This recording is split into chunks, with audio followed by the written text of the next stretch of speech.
Assalamualaikum warahmatullahi wabarakatuh. Alhamdulillah kita sudah selesai melaksanakan sholat fardu subuh berjamaah dengan keluarga yang selama ini kita tidak miss sholat di masjid. Dalam hadis Rasulullah SAW, hadis sahih mengatakan orang yang selalu sembahyang di masjid secara istiqamah, tiba-tiba ada halangannya. Dalam hadis itu dikatakan halangan kesehatan dan halangan musafir bepergian. Kalau orang itu tidak pergi ke masjid lantaran dia sakit atau dia ada urusan outstation contohnya, orang itu akan tetap dapat pahala pergi ke masjid. Alhamdulillah. Walaupun kita sembahyang di rumah, Allah menulis untuk kita tuh pahala sembahyang ke masjid, karena orang yang istiqamah pergi ke masjid. Kalau dia berhalangan pergi ke masjid, dia tetap mendapat nilai pada sisi Allah Subhanahu wa taala. Baiklah, kita masih bersama Tafsir Al-Munir siri yang keberapa ini ya?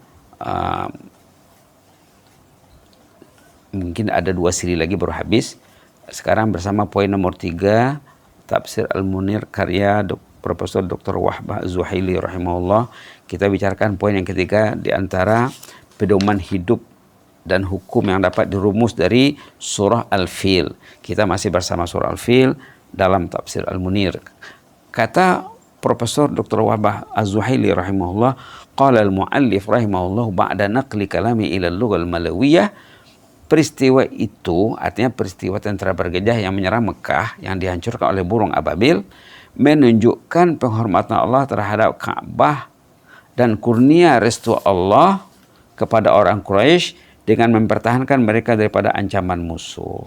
Lantaran itu mereka wajib bersegera beriman dengan risalah Nabi Muhammad SAW serta beribadat kepada Allah dan mensyukuri nikmatnya. Patutnya cerita ini merangsang mereka untuk beriman kepada Allah dan mempertingkatkan rasa syukur karena Allah telah menyelamatkan mereka daripada ancaman serangan tentara bergajah. Itu poin nomor 3. Poin nomor 4, perutusan burung sebagai irhas, sebagai macam pertanda awal Allah menyokong Rasulullah. Tapi katanya irhas itu tidak diperlukan lagi setelah baginda dilantik menjadi nabi. Kalau irhas itu hanya perkara yang menyalahi adat, macam mukjizat lah, yang mukjizat itu kepada nabi, tapi irhas itu waktu nabi belum lahir. Oleh karena itu Al-Hajjaj tidak menghadapi bencana lantaran merosakkan Baitullah. Pernah kemudian hari Al-Hajjaj menyerang Baitullah, tapi tujuannya bukan untuk Baitullah, yang ditargetnya bukan Baitullah, yang ditargetnya adalah Ibnu Zubair karena ada konflik politik waktu itu ya. Jadi dia terpaksa menyerang, menggempur Masjid Mekah. Tapi bukan masjid yang ditargetnya, yang ditargetnya saingan politiknya. Jadi Allah tidak mengganggu Al-Hajjaj karena yang ditargetnya bukan rumah Allah ya. Bahkan seterusnya dalam bidang politik. Jadi demikianlah 2 poin. Poin ketiga, poin keempat dalam Tafsir Al-Munir halaman 414 edisi Malaysia, bahwa Allah melindungi Ka'bah dari serangan musuh untuk jadi faktor berfikir bagi penduduk Mekah agar mereka beriman, percaya kepada Allah, agar mereka bersyukur kepada Allah, agar mereka menyokong risalah Rasulullah sallallahu alaihi wasallam. Itulah yang tercatat dalam sejarah. Bila orang itu berniat jahat, subhanallah, Allah akan musnahkan, Allah akan hancurkan, Allah akan bela hamba-hambanya, Allah akan bela tanah sucinya.